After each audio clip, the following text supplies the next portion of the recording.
সেনাপ্রধানের দিক থেকে মূল ভেটোটা ছিল যে ডক্টর মোহাম্মদ ইউনূস কেন। সেনাপ্রধান লাস্ট আমাদেরকে বলেছিল যে আমি বুকে অনেক রাজনৈতিক দলের বক্তব্য শুনি, তারা ওই ফ্যাসিবাদী লানত প্রাপ্তদের, অভিশপ্ত গজব প্রাপ্তদের রাস্তায় যেতে চান। রেডি থাকুন, প্রস্তুত থাকুন শতভাগ, যে তাদের গজবে আপনিও শেষ হবেন, তাদের লানতে আপনিও মালাউন হবেন, তাদের অভিসম্পাতে আপনিও শেষ হয়ে যাবেন। যদি শেষ হতে চান, পরাস্ত হতে চান, যদি সর্বশান্ত সর্বহারা হতে চান, দিন দুনিয়া আখিরাত সব হারাতে চান, তাহলে যান আবার ফ্যাসিবাদের পক্ষ নেন, আবার সেই মূর্তি পূজারী হিন্দুত্ববাদীদের পক্ষ নেন।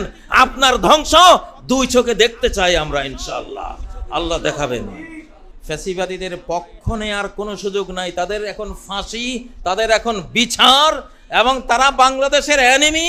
ভারত যেমন বাংলাদেশের ভালো চায় না, বাংলাদেশের বিরুদ্ধে দিল্লিতে বসে, কলকাতায় বসে এখন যারা হাজার হাজার ফ্যাসিবাদীরা ওখানে বসে ষড়যন্ত্র করছে, এদেরকেও বিচারের আওতায় আনতে হবে। এদের পক্ষ যদি কেউ নেয়, তারাও কিন্তু সমান অপরাধী হবে আল্লাহর কাছে, এবং আল্লাহর পক্ষ থেকে বিচার নেমে আসবে। এই যুগ বড় ভয়ঙ্কর যুগ, বড় সেনসিটিভ যুগ। এটি সরাসরি ডাইরেক্ট আল্লাহ তাআলার হাতে পরিচালিত যুগ। আব্রাহার ওই ঘটনায় আল্লাহ যেমন কাবা নিরাপত্তা নিজ হাতে নিয়েছিলেন, নিজেই আবাবিল, ঝাঁকে ঝাঁকে পাখির ঠোঁটে 3টে করে বম যে কঙ্কর দিয়েছিল, কে দিয়েছিল? আল্লাহ দিয়েছিলেন। পাখিকে পাঠিয়েছিলেন, কে পাঠিয়েছিলেন? আল্লাহ পাঠিয়েছিলেন। কারণ ও আরসালা মানে কি? তিনি প্রেরণ করেছিলেন। কে? আল্লাহ। আল্লাহ। তাহলে ওটা ডাইরেক্ট আল্লাহ নিয়ন্ত্রণে। কাবার ওই কাহিনী যেমন আল্লাহর ডাইরেক্ট নিয়ন্ত্রণে ওই সময়টা নিয়েছিলেন। আজকের পৃথিবী 2024 পরবর্তী 2025, 26, 27, 28 সামনের দিনগুলো আল্লাহর ডাইরেক্ট নিয়ন্ত্রণে থাকবে। এই সময় আপনি জমিনে শয়তানি করবেন, আবার বাংলাদেশে ওই ফাসাদ সৃষ্টি করার আপনি কাজ করবেন, আকাশ গাইডেড গজব লানতে আপনি নিপাত হয়ে যাবেন। ভারত এই বাংলাদেশের কত বড় শত্রু সেটা তাদের আচরণ থেকে আমরা জানি। সেই ভারতের বন্ধু যারা বাংলাদেশের শত্রু, তারা ভারতের বন্ধু যারা বাংলাদেশের শত্রু, তারা ভারতের সাথে আমাদের ন্যায় ভিত্তিক দেয়া নেয়া ব্যবসা বাণিজ্য হতে পারে, সেটা তারা যদি সেইভাবে আমাদের মর্যাদা অধিকার স্বীকার করে করতে চায়, আমরা মাথা উঁচু করেই আমরা করব সেটা। তারা প্রতিবেশী হিসেবে ন্যায়সঙ্গত দেয়া নেয়া হবে, ন্যায্য ব্যবসা বাণিজ্য হতে পারে, ন্যায্য পররাষ্ট্রনীতি হতে পারে। নত জানুক কোন পররাষ্ট্রনীতি যদি বাংলাদেশের কোন সরকার গ্রহণ করে, সেই সরকার উৎখাতের জন্য রব্বুল আলামিনকে সাথে নিয়ে মাঠে নামবো ইনশাআল্লাহ। এটা হতে দেব না। এটা সাবধান সবাই। বহু মরেছি আমরা, বহু খুন হয়েছি আমরা। এই দেশ মির্জাফরদের কারণে, জগৎ শেঠদের কারণে 350 বছর গোলামির জিনজির আমাদের ঘাড়ে ছিল। আমরা মির্জাফরদেরকে আর এই ক্ষমতায় আমরা আসতে দিতে চাই না। যারা গজব আর লানত আর অভিশাপ টেনে আনবে, সাবধান হয়ে যাও। আমি রব্বুল আলামিনের পক্ষ থেকে ইনফরমেশন দিলাম, কোরআন পড়ে নবীজির হাদিস পড়ে দিলাম, আমার বানানো ইনফরমেশন নয়। বিশ্বাস যদি না হয়, 2 চোখ খুলে দেখতে থাকো, ইনশাআল্লাহ রেজাল্টটা এখনো চলছে, সামনেও চলবে, এর কোনো ব্যতিক্রম হবে না। যুগ পরিবর্তন আল্লাহ করে দিয়েছেন। 2024 পরবর্তী পৃথিবী, আগামী 100 বছর পর্যন্ত ইসলামের পৃথিবী, নতুন পৃথিবী, কোরআনের পৃথিবী, মাহদির পৃথিবী, মুহাম্মদ সাল্লাল্লাহু আলাইহি সাল্লামের পৃথিবী, করুণুর রহমান, এটা রহমানের যুগ, রহমানের পৃথিবী। শয়তানেরটা এখন আর চলবে না ইনশাআল্লাহ। সামনে রক্তগঙ্গা অপেক্ষমান আছে। যারা ভুল করবে, বস্তার পচা আলু আল্লাহ রাখবেন না। এই পৃথিবীটা একটা বস্তা, এই বস্তার ভিতরে যারা যারা এখনো এই শতাব্দীতে এসেও স্রষ্টাকে ডিনাই করবে, স্রষ্টার অধিকার দিতে চাইবে না। ওই যায়েদ ইবনে আমর ইবনে নুফাইল যার কথা বলছি, উনি কোনোদিন মুশরিকদের জবাই করা পশু খেতেন না, অথচ নবীকে পান নাই। উনি বলতেন, এই যে পশুগুলি, এই যে দুম্বার পাল, আল্লাহ এগুলো সৃষ্টি করেছেন, এগুলোর জন্য আকাশ থেকে বৃষ্টি দিয়েছেন, এগুলোর জন্যই জমিন থেকে ঘাস উৎপন্ন করে দিয়েছেন, আর তোমরা সেগুলোকে মূর্তির নামে জবাই করো। তোমাদের এই জবাইকৃত পশুর গোশত আমি খাবো না, আমাকে খাওয়াতে পারবা না। তিনি খান নাই কোনো সময়। বিনিময়ে আপনারা শুনলেন তো জান্নাত পেয়েছেন। নবীজি তার জান্নাতে দুটি বৃক্ষ দেখেছেন, তাকে একাই একটা উম্মত হিসেবে মর্যাদা দিয়েছেন। আজকে যদি এই বাংলাদেশে আপনারা সবাই এটা মনে করেন, যেহেতু বিশ্বের সবচেয়ে বড় মূর্তি পূজারী দেশ আমাদের পার্শ্ববর্তী এই দেশটা, এবং সেই মূর্তি পূজা আমাদের উপর চাপিয়ে দিয়েছে, আমাদের বাংলাদেশের প্রতিটি শহরের চৌমোহনাগুলিতে শহরের যেখানে স্থাপনা করেছে মূর্তি। কেন? এটা মূর্তি ভাঙ্গা ইব্রাহিমের জাতি, আমরা মূর্তি ভাঙ্গা ইব্রাহিমের জাতি। এই দেশে মুসলিমদের কোন এলাকায়, মুসলিমদের কোন রাস্তায় মুসলিমরা যেখানে থাকে সেখানে মূর্তি থাকবে? থাকতে পারে না। হিন্দু সমাজের যারা আছে তাদেরকে আমরা জুলুম করি না, আমরা কাউকে সংখ্যালঘু বলি না। আমাদের নবীজি কাউকে সংখ্যালঘু বলে যাননি। মদিনা ইনস্টিটিউটে বলেছেন উম্মাতুন মিনাল উমাম, মুসলিমরা যেমন একটা জাতি, এখানে ইহুদিরা আছে তারাও একটা জাতি, তারা কোনো সংখ্যালঘু নয়। তারা জাতি হিসেবে তাদের এলাকায় তারা রাখতে পারে তাদের ধর্মের, কিন্তু আমরা মুসলিমরা মূর্তি রাখবো না মসজিদ রাখবো? আমরা মসজিদ রাখবো। কিন্তু আমরা দেখেছি বিগত 17 বছরে আমাদেরই বসবাসের সকল সেন্ট্রাল পজিশনে মূর্তির সয়লাভ, মূর্তির বন্যা বয়ে দেওয়া হয়েছিল। কেন করা হয়েছিল? এটা একটা সাক্ষী। কি সাক্ষী? যে মূর্তি পূজারী ভারতের অংশ। এটা যদি অংশ না হবে তাহলে এত মূর্তি কেন? ওরা পৃথিবীকে শো করিয়েছে যে দেখো বাংলাদেশের আনাচে কানাচে মূর্তি, তাহলে মূর্তি মানে কি? এটা ভারতের অঙ্গরাজ্য। ওদের বহুত বড় মতলব আছে, অনেক বড় অন্তর্নিহিত মর্ম আছে, সেটা বাহ্যিক বোঝা যায় না, কিন্তু ভেতরে প্রবেশ করলে সেটা টের পাওয়া যায়। তো প্রিয় বন্ধুরা, আজকের এই জুমার খুতবার এই রমজানে আপনারা হয়তো ভাববেন রমজান মাস, রমাদানে যেমন ইফতারের ওয়াজ চলে, যেমন সাহারির বক্তৃতা চলে, রমজানে যেমন তাকওয়া সিয়াম কোরআনের কথা চলবে, তেমনি যুদ্ধেরও কথা রমজানে চলবে। আর বাংলাদেশের বর্তমানে পরিস্থিতিতে অলরেডি আমাদের বিরুদ্ধে যুদ্ধ চাপিয়ে দেওয়া হয়েছে। আধুনিক বিশ্বের যুদ্ধ বহু রকম। ইয়াবা বাবার যুদ্ধ করে আমাদের কোটি কোটি তরুণকে ওরা ধ্বংস করে দিয়েছে। হিন্দি মিডিয়ার আগ্রাসনে আমাদের লক্ষ লক্ষ পরিবার উচ্ছন্নে গেছে। তাদের হিন্দি মিডিয়ায় শুধু শেখানো হতো পরকীয়া প্রেম কিভাবে করা যায়, কিভাবে ঘর ভাঙ্গা যায়। আমরা দেখেছি না সেই আগ্রাসনে কেউ যদি,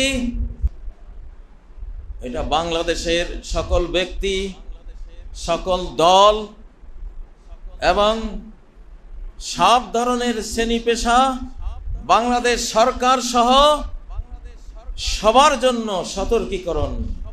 আজকের এই খুতবায় এই সতর্কীকরণ উচ্চারণ করলাম, যাতে এই জাতির কেউ এই ভুলে, এই ফাঁদে, এই অভিশাপে পা না দেয়। উপরে বাংলাদেশের সাথে আর ভেতরে যারা ভারতের সাথে, এই শ্রেণীকে কি বলা হয়? মুনাফিকুন। ওয়াল্লাযীনা ফী কুলুবিহিম মারাদ, যাদের অন্তরে ব্যাধি আছে দুই ধরনের। একটা হলো জিনা ব্যভিচার, ধর্ষণের ব্যাধি। এই যে আসিয়া নিহত হলো, এই যে বাংলাদেশে যখন 17 বছর আগে ওরা ক্ষমতায় আসে, আমি শুনেছি বিশ্বস্ত কান থেকে, বিশ্বস্ত মুখ থেকে আমি শুনেছি, বলেছে যে অমুক এখন যা মনে চায় সব করো, আর কোনো বাধা নেই, যা মনে চায়, যত জিনা ব্যভিচার করতে মনে চায় করো। প্রত্যেকটা অফিসে অফিসে গোপন রুম তৈরি করে দিয়েছিল, ধর্ষণের সেঞ্চুরি করা হয়েছিল, মাদক দ্রব্যের সয়লাভ করে দিয়েছিল, টাকা পয়সা গাছের পাতার মতো লুট করেছিল। ঠিক নয় কি? গাছের নিচে যেমন কোটি কোটি পাতা পড়ে, মানুষ কুড়িয়ে কুড়িয়ে নেয়, এইরকম লুটমার চালিয়েছিল বাংলাদেশের উপরে মনে যা চায় সব করো, তাই তো করেছিল। তো এরা হলো ফি কুলুবিহিম মারাদ, তাদের অন্তরে রোগ ব্যাধি আছে। একটা হলো ইসলাম সম্বন্ধে সন্দেহের ব্যাধি, আল্লাহর আয়াত ওরা বিশ্বাস করে না। আর একটা হলো জিনা ব্যভিচারের ব্যাধি। এই দুই ব্যাধি যাদের অন্তরে আছে, এরা যদি বিরত না হয়। 3 নম্বর, অল মুরজিফুনা ফিল মদিনা, মদিনা রাষ্ট্রে যারা সবসময় অপপ্রচার চালায়, ভুয়া সংবাদ প্রচার করে নিজে এবং অপরকে দিয়ে। এখন যেমন চলছে ভুয়া সংবাদ ভারত থেকে, ভুয়া সংবাদ ভেতর থেকে, ফেসবুকে, ইন্টারনেটে, বিভিন্ন ইলেকট্রনিক মিডিয়া প্রচার হচ্ছে। এগুলো থেকে যদি তারা বিরত না হয়, লানুগরিয়ান্নাকা বিহিম, হে নবী আমি তোমাকে লেলিয়ে দেব এদের বিরুদ্ধে। আল্লাহ নিজে বলছেন, হে মুহাম্মদ তোমাকে আমি খেপিয়ে দেব এই সব সন্ত্রাসবাদী, জঙ্গি, অপরাধীদের বিরুদ্ধে। বাংলাদেশ থেকে এখন দ্বিতীয় পলায়নের সময় আসছে ফ্যাসিবাদীদের, যেগুলি ভিতরে চক্রান্তে এখন মেতে আছে। দ্বিতীয় পলায়নের সময় ওই একই অভিশাপ আবার নাজিল হচ্ছে, এখন পালাবে। টু শব্দ করবেন না ফ্যাসিবাদের পক্ষে, আধিপত্যবাদের পক্ষে। কি কলিজা জ্বলে নাকি কারো কারো? হ্যাঁ, জ্বলতে পারে। জ্বলন আমি দেখি না, মালিকে দেখে কিনা? দেখে, জ্বালাই দেবে ঠিক মতে। জ্বলনের উপরে কত হাজার ডিগ্রি সেলসিয়াস জ্বলন উনি যে সৃষ্টি করতে পারে, ওই ফেরাউনকে যা জিজ্ঞাসা করো যে তুই যে জ্বলতেছিস তোর আগুনের মাত্রা কি। ও তো ভুগতেছে। কোরআন বলতেছে সকাল সন্ধ্যা আগুনে জ্বলতেছে, দেখা যায় না। আল্লাহর আগুনে পোড়া, সেই পোড়ানো দেখা যায় না, জ্বলে শেষ হয়ে যাচ্ছে, কিন্তু আপনি দেখেন না। ফ্যাসিবাদদের পক্ষে যদি কারো জ্বলন থাকে, তা আরো কোটি মাত্রার জ্বলন তোমার জন্য অপেক্ষা করছে। অপেক্ষায় থাকো। ফ্যাসিবাদী ফাসাদবাদীদের যেখানে পাওয়া যাবে, মানে মদিনায়, রোমান সাম্রাজ্যে, পারস্য সাম্রাজ্যে, ভারত উপমহাদেশে, এখন বাংলাদেশে, হে আমেরিকায়, ওই ব্রিটেনে, আইনেমা সুকেবু যেখানেই পাওয়া যাবে ওখেজু ধরা হবে, পাকড়াও করা হবে। এখন ইন্টারভুল আছে না, বাঁচবার কোনো সুযোগ নেই। ওখেজু ধরা হবে, অকুতিলু তাকতিলা, বিচারিক ভাবে, ন্যায়সঙ্গত ভাবে, ন্যায় বিচারিক ভাবে মৃত্যুদণ্ড কার্যকর করা হবে। বাংলাদেশে এটা খুব দরকার। আপনারা হয়তোবা ভাবছেন যে হুজুর খুতবাটা খুব কড়া। হ্যাঁ, অপারেশন কি নরম হয়? মহিলারা অপারেশন করতে পারে না কা? নরম যে, ওরা নরম তবিয়তে, ডাঁটের বেটা লাগে, অপারেশন করে। ওটা কি ডাক্তারের ছুরি কি মারার জন্য মারে? বাঁচাবার জন্য। অপারেশন ডাকাতের ছুরি মারে মারার জন্য, আর ডাক্তারের ছুরি মারে বাঁচাবার জন্য, ঠিক না? তো অপারেশন, এখন তো টিউমার অপারেশন করতে 2-3 কেজি রক্ত ঝরে যাবে। আমি যদি বলি আহারে এতগুলি রক্ত যাবে, থাক বাবা আমি পারবো না, আমার মনে দেয় না, কিভাবে একটা আমার মুসলমান ভাইয়ের এইভাবে 3 কেজি রক্ত ঝরে? আমি কি ডাক্তার না জাহেল? আরে তুমি তো ডাক্তারে হয়েছো, তুমি রক্ত ঝরাইবা, রক্ত আবার আল্লাহ সৃষ্টি করে দিবেন তার ভিতরে, টিউমারটা সরাও, ঠিক না? তাদের উপরে পড়া গজবের অংশ আমরা নেব না। আধিপত্যবাদী, হিন্দুত্ববাদীদের উপর নেমে আসা আল্লাহর অভিশাপের অংশ আমরা নেব না। আর সে না নেয়ার প্রক্রিয়া কি? তাদের পক্ষে একটা কথাও আমরা বলবো না। তাদের দলের পক্ষে কোনো আর্গুমেন্ট, ওকালতি আমরা করব না। তাদের পক্ষে কোনো সাফাই আমরা গাইব না, বরং তাদের ফাঁসি চাইব, তাদের বিচার চাইব। যারা শাপলা চত্বরে 2000-এর বেশি আলিম ওলামাকে হত্যা করেছিল, শাপলা চত্বরে সেদিন আমিও ছিলাম। সেই 13 সালের 5ই মে শাপলা চত্বরের মূল স্টেজে আমি ছিলাম। হেফাজতের মহাসচিব মৌলানা সাজিদুর রহমান, আমার ক্লাসমেট, হাটাজারি মাদ্রাসার ক্লাসমেট, আমাকে উনি স্টেজে তুলে নিয়েছিলেন। যখন কেউ নাই স্টেজে, তখন আমি স্টেজে দাঁড়ানো ছিলাম। আমি জানতে পারি নাই যে আমার পাশে কেউ নেই। আমি শুধু লক্ষ লক্ষ হাজার হাজার গুলি যে আসতেছে, নটরডেম কলেজের দিক থেকে গুলির সেই প্লাবন আসতেছে, আমি সেদিকে তাকিয়েছিলাম। অনেকক্ষণ পরে আমি পাশে তাকিয়ে দেখি কেউ নেই, আমি একা। তখন ভাবলাম একা থেকে আর কি লাভ। যেতে শুরু করলাম, যেদিকে যাই রক্ত আর রক্ত, বারান্দায়, পথে, ঘাটে, সেই নালা, চতুর্দিকে ব্লাড আর ব্লাড। সেই রাত 2:30 থেকে 4:30 পর্যন্ত ঘূর্ণিপাকের মতো ঘুরেছি, বের হওয়ার কোনো রাস্তা নাই, যেদিকে যাই গুলি, যেই দিকে যাই গুলি। সর্বশেষ রাত 4:30টার পরে ফজরের টাইমে এসে মোহাম্মদিয়া আরবিয়া মাদ্রাসা যাত্রা বাড়িতে এসে ঢুকলাম।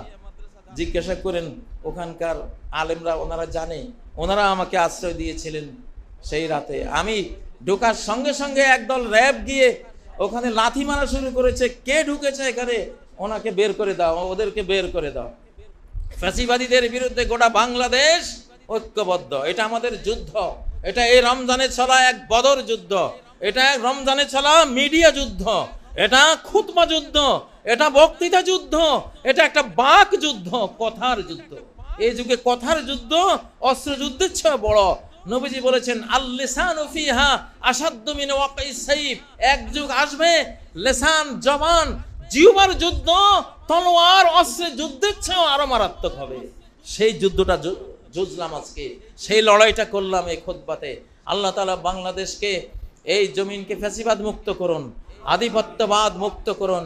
আধিপত্যবাদীদের কোনো দালাল, তাদের কোনো শিখণ্ডী, তাদের কোনো সহযোগী এই বাংলাদেশে আমরা আর বরদাস্ত করব না। আল্লাহ আপনি বরদাস্ত করেন না ইনশাআল্লাহ। ধ্বংস কি চোখে দেখেন না? 136 বার মাথা ছাড়া দিয়েছিল, 136 বার 5ই আগস্টের অভিশাপ। ওই দিন যে অভিশাপ তাদের উপর নেমেছিল, যে গজব ওদের উপরে আল্লাহর পক্ষ থেকে বরাদ্দ হয়েছিল, সেই গজব আকাশে ঘুরছে। ওই লানত চলে যায় নাই, সেই লানত ঘুরছে আকাশ জমিনের মাঝখানে, আসা যাওয়া করছে। যেই মাথা ছাড়া দিবে ফাঁসিবাদ আর আধিপত্যবাদী ভারতের পক্ষ নিয়ে, যে কিলার ভারত, খুনি ভারত, যেই ভারত আমাদের স্বাধীনতার বিরোধী, আমাদেরকে কলোনি বানাবার সকল ষড়যন্ত্রে যে ভারত জড়িত, আমাদেরকে যারা দাস দাসী হিসাবে চিরকাল দেখতে চেয়েছে, আমাদের সকল নদীর বুকে পাষাণ বাঁধ দিয়ে দেশটাকে যারা মরুভূমি বানিয়েছে, যাতে ফল ফসল না হয়, আমরা তাদের কাছে হাত পাততে হয়। আর যাতে এই দেশ শুকনো ভূমিতে পরিণত হয়, তারা তাদের যুদ্ধের ট্যাঙ্কগুলো, কামানগুলো, ভারী যানগুলো যাতে এই শুকনো ভূমিতে আনতে পারে, সেই জন্য বাদ দিয়েছে, যে বাদ দিয়ে শুকনো করো। বাংলাদেশ নদী বিধৌত হলে, জোয়ার ভাটা সবসময় পানি থাকলে ট্যাঙ্ক চালানো যাবে না, এখানে কামান আনা যাবে না, ভারী যান আনা যাবে না। এই জন্য শুকনা করো, প্রয়োজন হলে আক্রমণ চালিয়ে যাতে দখল করতে পারি, সেই স্বাদ পূরণ হবে না ইনশাআল্লাহ। সেই জন্য কি ঔষধ আছে ভিতরে পুষে রেখেছি, ইনশাআল্লাহ ঔষধটা সময় মতো দেব। আজকে সেই ওষুধ দেব না। আমি 10 নম্বর মহাবিপদ সিগন্যাল দিতে পারি, কোরআনিক সিগন্যাল দিতে পারি, কোরআনিক ইনফরমেশন দিতে পারি। আজকে যারা ফ্যাসিবাদের পক্ষ নিয়েছে, নেয়ার সাথে সাথে তাদের উপর গজবের সেই অংশ এসে পড়েছে এবং পড়ছে এবং পড়বে ইনশাআল্লাহ। এটা নিরন্তর প্রক্রিয়া, এটা আমরা দেখছি, দেখব। সাবধান সবাই। বাংলাদেশের 20-30-40 কোটি জনগোষ্ঠীকে আমি সতর্ক করলাম যে আপনারা কেউ কোনো ফ্যাসিবাদের পক্ষে টু শব্দ করবেন না। আল্লাহর ওয়াস্তে নিজেকে বাঁচান, আল্লাহর ওয়াস্তে লানত অভিশাপ যেটা ওদের উপর পড়েছে সেটা থেকে নিজেকে রক্ষা করুন। আর তাদেরকেও বলছি, সহি তওবা করলে, সহিভাবে ইস্তেগফার করলে, এবং যদি তুমি আল্লাহর পথে ফিরে আসো, ফ্যাসিবাদ থেকে যদি তওবা করো, ফ্যাসিবাদ থেকে যদি ইস্তেগফার করো, হয়তোবা অভিশাপ থেকে তুমি বাঁচবে। মনে রাখবে, অভিশাপ একজনের উপর পড়ে না। আনাল্লাহু ইযা গাদিবতু লাআনতু। আমি আল্লাহ যখন ক্রোধান্বিত হই, আমার যখন গজব দেই, আমি তখন অভিসম্পাত করি, লানত বর্ষণ করি। ও লানতি তাবলুগু সাবআ মিনাল ওয়ালাদ। আর আমি একবার কোনো ব্যক্তিকে লানত দিলে, তার নাতি, তার ছেলে মেয়েদের ঘরে হওয়া নাতি নাতনি, নাতি নাতনির ঘরে হওয়া পুতি পুতনি, এইভাবে সপ্ত শ্রেণী পর্যন্ত আমার সে ধ্বংসযজ্ঞ, লানত অভিশাপের সেই কিয়ামত তার উপরে চলতে থাকবে, কেউ বাঁচতে পারবে না। প্রিয় ভাইয়েরা, অতএব খুব সাবধান করছি সবাইকে।